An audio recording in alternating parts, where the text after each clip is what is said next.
Até o momento com a comunicação. Eu comecei a ter mais contato com o público, a me apresentar aos 5 anos de idade. Eu fiz balé, fiz dança, sapateado, então dos meus 5 aos 15 anos, o palco era casa, então era tudo muito fácil, eu sempre me senti muito solta nesse ambiente. No meio desse trajeto, eu também sempre trabalhei em projetos de igreja, estive em lideranças, participei de coral, então estar com o microfone e estar à frente do público sempre fez parte. E quando eu me formei na faculdade em Relações Públicas, eu também continuei trabalhando com eventos, daí parti a trabalhar como mestre de cerimônia em eventos sociais, culturais, corporativos, e em 2016 que eu tive a minha habilitação de locutora e atriz. E esse meio de trabalhos artísticos, eles são sempre freelance, de temporão. Então, antes da pandemia, o ano passado, eu estava trabalhando de locutora de estádio. Então, uma época eu estou fazendo uma coisa, outra época eu estou fazendo outra, e vivo desse meio. E o que eu quis conectar a design com a apresentação pessoal é que, geralmente, quem não tem muito conhecimento de design, a primeira coisa que se preocupa é com a estética. E é a mesma coisa que acontece com a maioria das pessoas quando pensam em apresentação pessoal. Ficam muito mais preocupadas com o cabelo, com a roupa, do que se preocupar com o tal do UX. Ciência que ele precisa organizar antes, que são os bons hábitos. E eu vou passar para vocês o que é uma base, algumas dicas.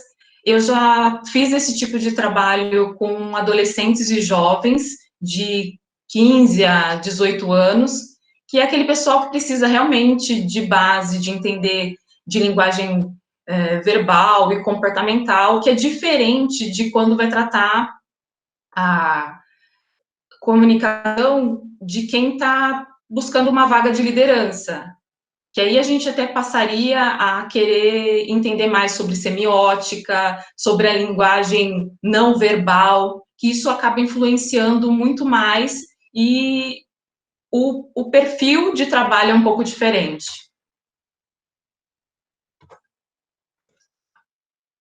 Então, na primeira fase, seria entender a dor.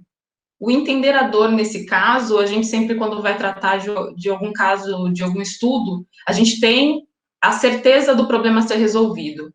Mas quando alguém fala, eu preciso pensar na minha apresentação pessoal, acaba dando uma bugada para saber o que vai fazer, o que seria melhor, e acaba deixando de última hora. E o que mais se busca é não ser o padrão. O que se busca é ter autenticidade na hora de falar, de se apresentar, e isso é da estética, isso atinge o comportamental, é um todo, não é apenas uma parte de tudo isso. E a gente só consegue ter esse direcionamento quando a gente tem um trabalho interior de se entender o eu, de aceitar quem é, que aí é uma parte até que eu geralmente não trato, e quando vejo tem algum caso desse tipo, é psicólogo para poder ajudar nesse caso. Mas quando a gente quer trabalhar numa área, a gente gosta de alguma coisa, a gente tem alguém que nos inspira, alguém que nos dá o norte daquilo que a gente gostaria de fazer. Então, eu coloco como benchmarking aí, você buscar e entender quem são essas pessoas, e acho que o mais importante hoje, especialmente quando a gente fala de influencers, é entender a realidade do outro, porque às vezes a gente almeja coisas que não estão dentro da nossa realidade, e às vezes as pessoas nem vivem aquela realidade a qual a gente gostaria também. Então, definido isso, quem te inspira e o que você quer ser, você vai definir o seu estilo de vida. E o estilo de vida, não quero dizer que a pessoa vai criar alguma coisa ou seguir o que é determinado por alguém, que eu acho que hoje é o que falta muito, a gente entender o que é o essencial de cada um. o que é primordial. E nesse processo de decisão, a gente começa a criar hábitos para que, quando chega numa entrevista, aquilo que a gente tem que passar seja natural e não seja algo que a gente tenha que pensar na hora. Porque se tiver que pensar, é esse o problema, não é natural, não é da pessoa. Então, existe muito esse choque, e às vezes pode até parecer, mas é tão simples assim? É tão simples, porque se fizer uma pesquisa aqui, quem que tem bons hábitos realmente, que tem uma frequência de estudar todos os dias, que consegue até controlar o quanto bebe de água, tudo isso faz parte de preparar o corpo. E eu coloco isso porque no teatro a gente aprende muito isso, na dança a gente aprende muito isso, que a gente precisa estar com o corpo preparado para ir para um palco. Não é simplesmente treinar por um tempo, eu posso chegar no palco e fazer. Não, tudo tem uma preparação antes. E eu colocaria como um teste você gravar os seus vídeos, você se preparar com a ajuda de um amigo, ou você mesmo fazendo sua autoavaliação do seu desempenho. E o produto final, eu coloquei logo um questionamento, porque a gente passa por jornadas, por fases. Então, a cada etapa da nossa vida, nós vamos ter mudanças, nós vamos ter novos aprendizados, e é uma interação eterna, bem dizer. Então, tenha bons hábitos com relação a tomar água, a quantidade que você precisa tomar. Não deixe de tomar água em cima do horário da sua apresentação, que é o que dá o estresse, e você, de repente, tem vontade de ir ao toalete e não tem como ir. Cuidado com a sua alimentação, porque isso influencia também na sua apresentação. Se você toma um refrigerante antes de uma apresentação, isso vai ser muito ruim para você. E um detalhe que é super pequeno, que muita gente às vezes não dá valor, que é alongar o corpo, espreguiçar de manhã. Muita gente não tem tempo de fazer exercício físico, de ir para academia, e na verdade são pequenos detalhes diários, desculpa, gente, detalhes diários que ajudam a gente a horário. E tem são pequenos detalhes que a gente faz diariamente e que muda a qualidade nossa de vida. E eu tenho até, quando eu falo que eu sou detentora de tecnologias ancestrais, porque eu faço uso de escovação corporal, porque a realidade é uma só. A gente não nasce rico. Então, a gente precisa começar a arrumar instrumentos que nos ajudem a melhorar a qualidade nossa de vida. Então, desculpa. Então, eu tenho o costume de sempre fazer escovação corporal, que isso ajuda a relaxar o corpo. E não é nada que você precisa gastar quase todo o seu dia para você poder relaxar. E isso faz total diferença. Faça isso por 2 semanas para você ver a diferença de todo dia de manhã espreguiçar o corpo, de como você vai se comportar diante as suas apresentações, do seu comportamento diário. Leia sobre diversos assuntos. Às vezes a gente fica muito focado em aprender, entender o ramo onde a gente está. E no caso do UX Design, a gente está muito aberto a trabalhar com coisas muito soltas. E o principal para dar um insight na criatividade, para você se soltar na criatividade, é a sua capacidade de conhecer e de entender diversas culturas, diversas realidades e verdades, para que possa conectar e criar, inovar através disso.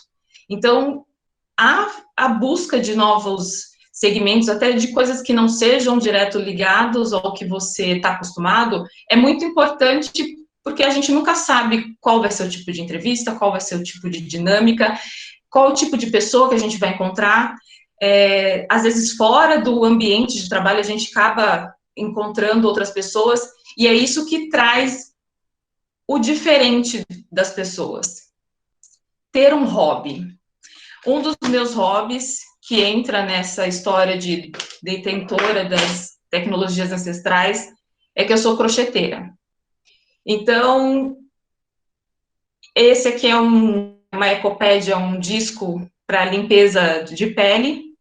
Então, é uma forma de eu estar relaxando, de fazer, é minha forma de desconectar um pouco do mundo, e ao mesmo tempo acabou virando um trabalho extra meu, que eu faço isso para vender, e cuidar da minha pele. E eu acho que isso tem muito a ver com até o processo de descobertas no UX design, né? De você buscar entender processos e entender a raiz, entender a história, qual é a casa que não tem crochê nesse país. Isso faz parte da nossa cultura. Então, isso, de certa forma, reflete no nosso trabalho.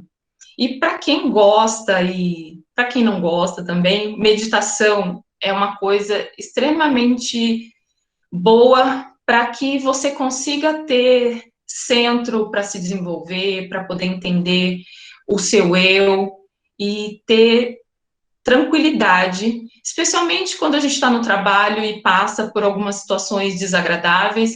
Eu acho que foi uma das coisas que mais me ajudaram, especialmente quando tem alguma produção em ao vivo, quando você está numa situação que você é pego de surpresa, você precisa trabalhar teu centro, você precisa trabalhar o teu eu. Então, a meditação é uma das coisas que mais ajudam.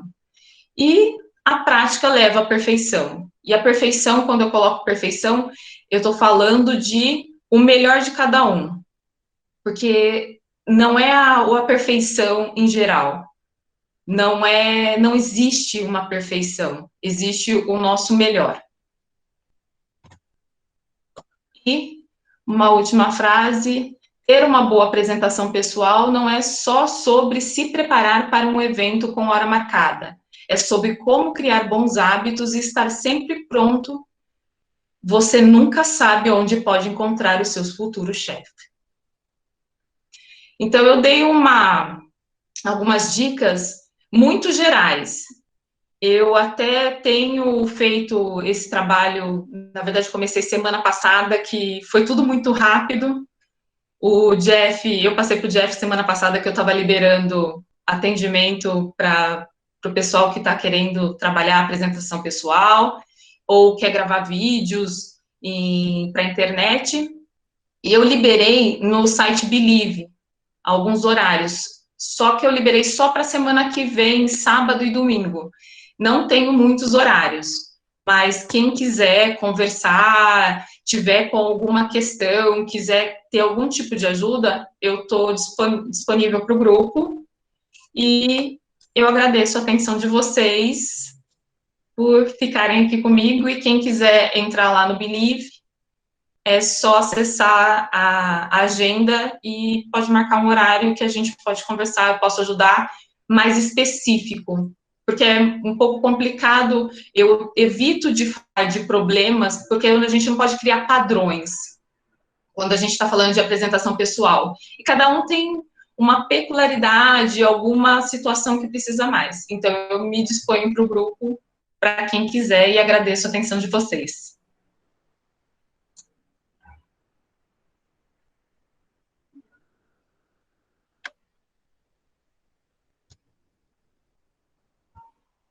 É isso aí, galera. Vocês têm alguma pergunta? Temos aí alguma dúvida de como fazer a apresentação com as técnicas que a Michelle passou para a gente?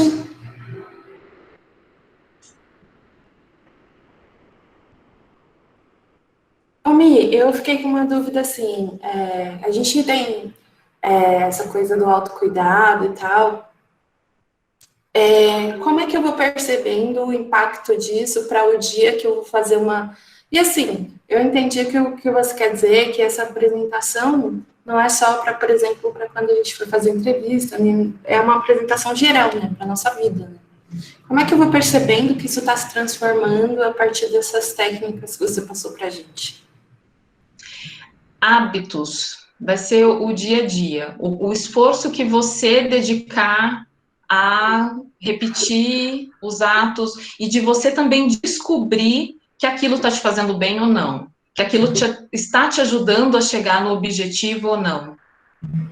É um trabalho mesmo muito minucioso a cada dia que você for trabalhando e você vai fazendo descoberta se aquilo está sendo legal ou não. E aí, por isso que eu falo, é muito específico, porque de repente você tem essa dúvida, não sei se você tem essa dúvida específica, tipo, eu tenho vontade de me desenvolver em determinada coisa e não estou conseguindo. E aí eu consigo te dar um parâmetro, de repente, do que tá indo, do que não tá indo. Que nem semana passada eu conversei com uma pessoa e ela falou assim, eu questionei, qual que é a sua dificuldade? Eu falo demais e eu troco todas as coisas de ordem e eu não sei o que fazer. E aí, conversando com ela, não era exatamente que ela trocava as coisas de lugar e que ela fosse afobada. Então, assim, às vezes a gente cria problema onde não tem. E precisa de alguém de fora para ajudar a dizer, olha, direciona para cá, direciona para lá, ou tipo, olha mais para você. Você tem realmente esse problema? E aí ela foi percebendo assim, realmente não é isso exatamente que eu faço. E aí nesse caso ela estava precisando voltar a elencar, a criar um roteiro, porque ela estava criando material, conteúdo para a internet. Eu falei, então você faça um roteiro, porque ela, com o que ela trabalha, já era organizado o trabalho dela, mas era organizado mental porque ela estava acostumada a passar por aqueles processos sempre. Mas quando tinha que ir para o vídeo, ficava difícil, porque não estava estruturado, então ela se sentia desorganizada. Tendo cliente, isso não é óbvio. Entendi, uma construção, né? Exato. Alguém fez uma pergunta aqui que eu adorei, foi uma pergunta que eu fiquei também. Como a gente silencia a mente para fazer meditação? Ambiente. Tem pessoas no começo, para poder conseguir realmente ficar em silêncio, precisa do silêncio. Tem pessoas que conseguem meditar no meio da bagunça. Eu sou uma que não consigo e não gosto. Então, precisa se isolar. Não tem como a gente... e também, assim, você tem que começar a trabalhar aos poucos. Teste você por 5 minutos quieto. E às vezes você não precisa simplesmente, eu vou fazer meditação, lasca 15 minutos no celular de tempo, ou você fecha o olho. É que agora em pandemia tá difícil, mas seria bacana se fosse para um lugar aberto, calmo, para sentir a natureza. Tem todo um movimento que teria que fazer. Então, assim, por isso é outra coisa que também eu acabo conversando com cada um, porque você também pode meditar com música. Se você vive num lugar muito movimentado, e aí sim você fica com os olhos fechados e medita. Tem várias técnicas que aí vai se adaptando à realidade de cada um. E às vezes tem atividades que ajudam a meditar. A dança mesmo é uma forma de meditação. Legal. Bacana, Mi. Legal que a gente consegue enxergar formas de como que... Porque é muito difícil, né? A gente conseguir silenciar a mente. Para mim é um negócio complicado. E deixa eu ver aqui mais que eu fiquei de dúvida.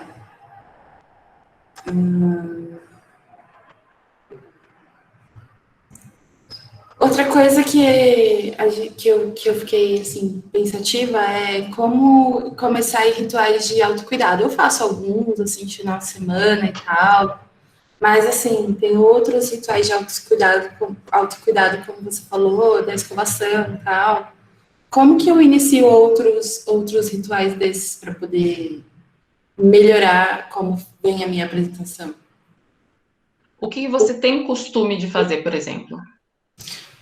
Eu tenho costume de pegar argila verde, ficar um tempinho parada, assistir algumas coisas que eu gosto. Tá. É o que eu falei. Às vezes fazer coisas de bem antes, assim, um pouco antes do processo, como argila, essas coisas, eu acho um pouco arriscado. Mas geralmente no dia de apresentação, você ter o seu horário de banho, de se organizar e usar os produtos que você está mais acostumada. Eu evito aconselhar de você ter tarefas demais nesse dia. Eu justamente coloco que você precisa criar o hábito para que naquele dia não se torne mais um evento. Isso que é o problema. É uma coisa tão... acabou se tornando uma coisa tão óbvia, mas se for ver o que acontece geralmente no dia, é esse o problema, porque se torna o evento do dia, mas você acaba criando diversos outros eventos. Porque aí você, não, eu quero estar bem, eu quero fazer isso, eu quero fazer aquilo. E aí, se você tem na sua rotina de acordar de manhã, que nem eu vou contar a minha rotina, geralmente. Eu acordo cedo, por volta das 6 horas, eu faço as minhas orações, meditação, e eu saio cuidando das plantas. E aí eu agoo todas as plantas e cuido dos bichos. E tomo meu café e depois eu me arrumo e já venho para cá trabalhar. Então, esse é o meu circuito. E se eu não cuido de manhã das plantas, eu cuido no final da noite. Então, eu sei que eu tenho essas duas coisas para fazer e faz parte de mim, bem dizer. Então, se a gente começar a criar o processo só quando tem a entrevista, a gente cria mais de um evento para fazer no dia. É verdade. Nossa, real.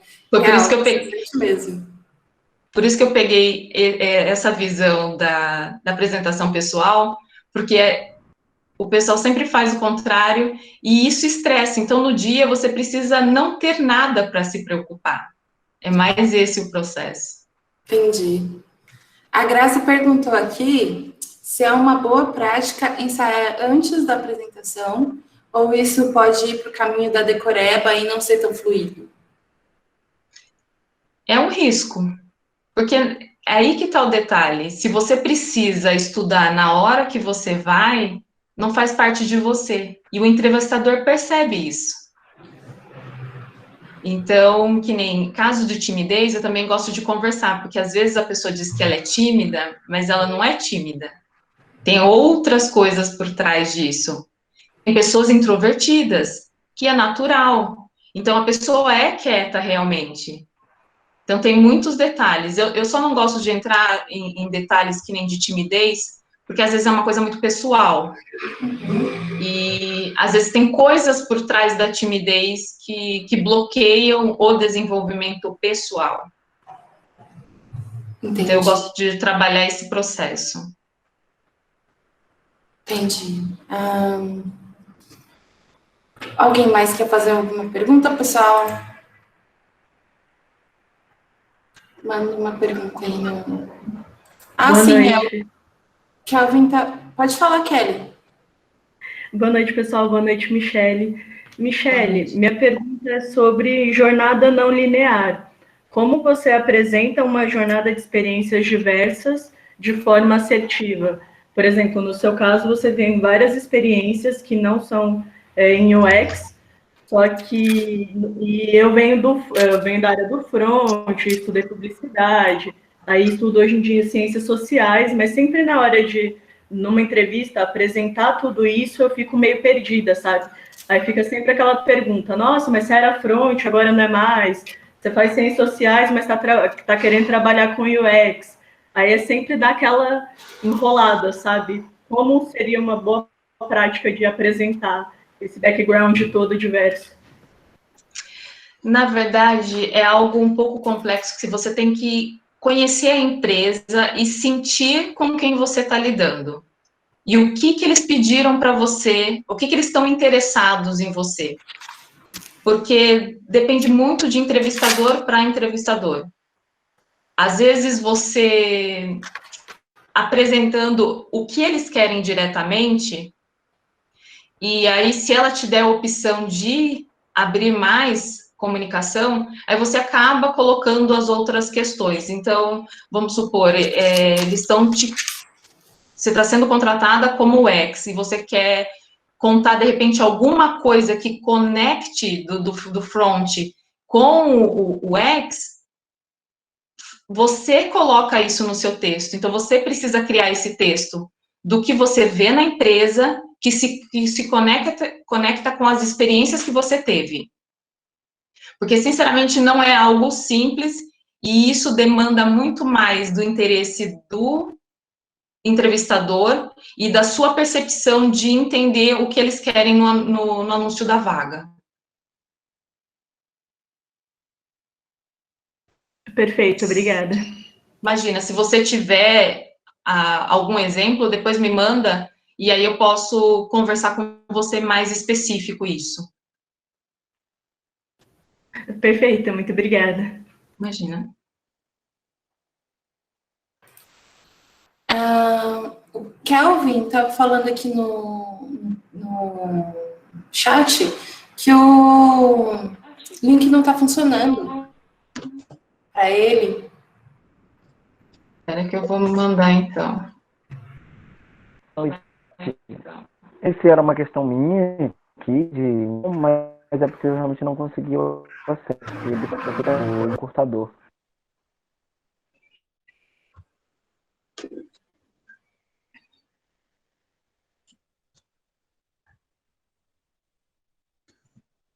Vê se consegue por esse link.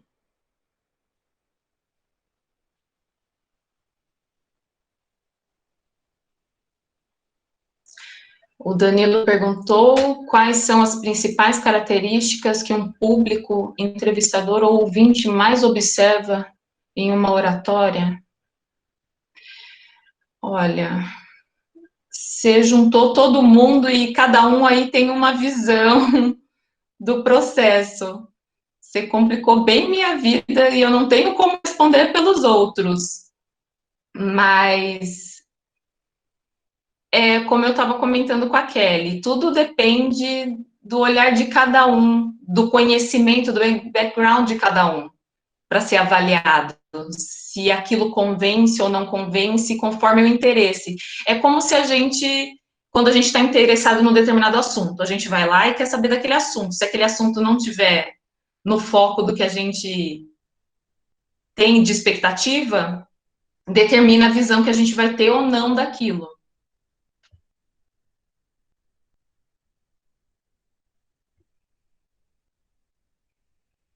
Mas é muito amplo. O Kevin conseguiu abrir o link?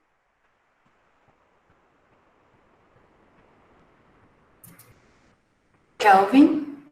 Agora sim, obrigado. Oi. Eu consegui sim, obrigado. Que bom. Eu acredito, então, deixa eu ver, temos mais perguntas? Não, galera, alguém quer abrir o microfone aí, conversar com a Michelle?